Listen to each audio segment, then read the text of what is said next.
Koga and Iga. They were two ninja clans.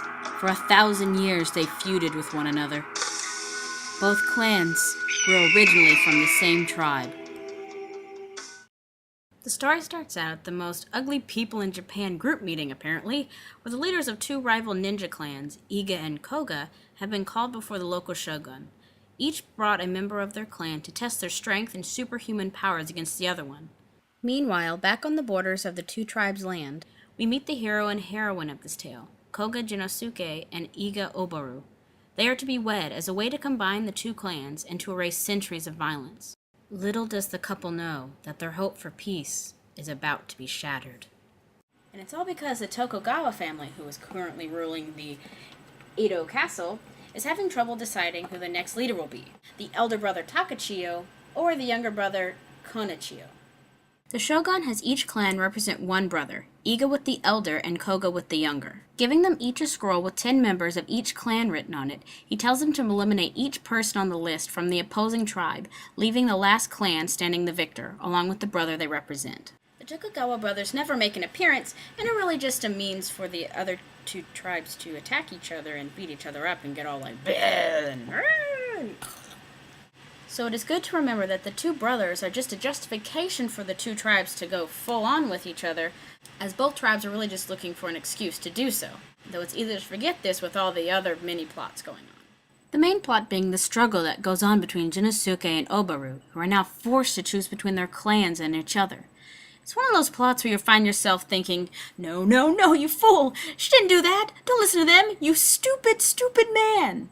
Or, no, you gullible woman! Why would he ever do such a thing? Listen to your heart! You'll be thinking a lot of other things as you're reading this manga, but the tragic couple still remains the main focus. Since this place is no longer secure, we'll have to move someplace much more safe in order to analyze this. Art-wise, Basilisk is very detailed, can be completely gorgeous, and is very well done. But it also features some of the most grotesque characters I have ever seen. Usually I'm all about the not-so-nice-looking people, but holy face in a blender are these guys unattractive. As opposed to a lot of manga where all the characters are ridiculously gorgeous, several of the characters in Basilisk are absolutely hideous, making the ones who are attractive even more so. Since all of them have X-Men-type abilities, I suppose it's realistic to think that their appearances should match what their powers are. As for myself, I'm able to change my outfit at will. Ta-da!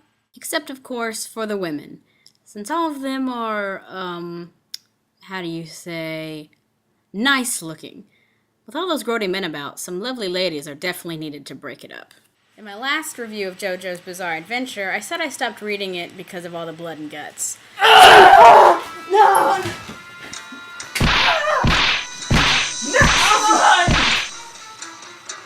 I will not be defeated!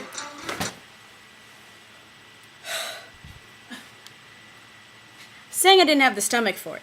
Well, remembering that I read this particular manga in that span of like a whole day, I am now eating my words.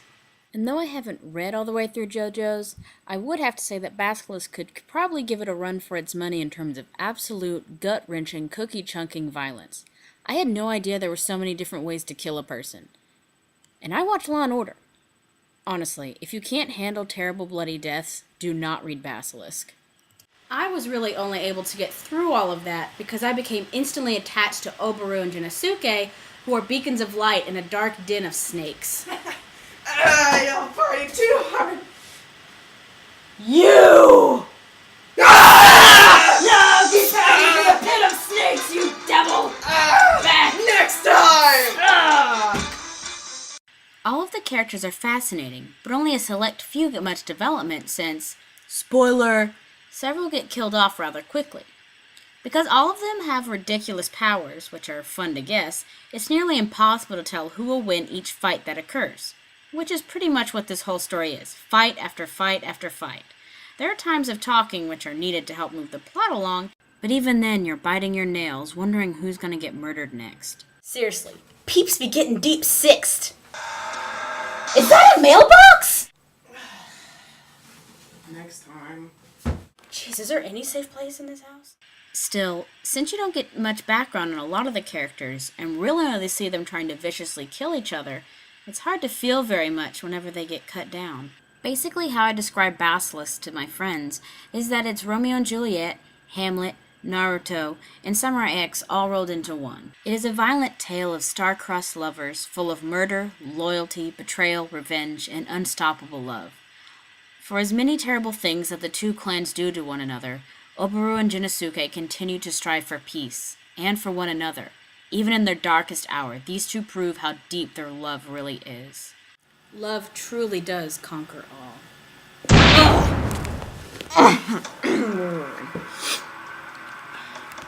But so does insane ninja powers, so you better sleep with one eye open tonight. Never know whose list your name might be on. Basilisk was published by and is based on the novel The Koga Ninja Scrolls by Fujito Yamada. A sequel to the manga entitled The Yagya Ninja Scrolls was also based on another of Yamada's novels.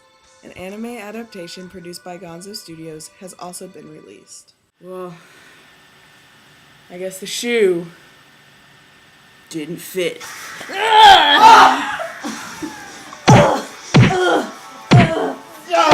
Die!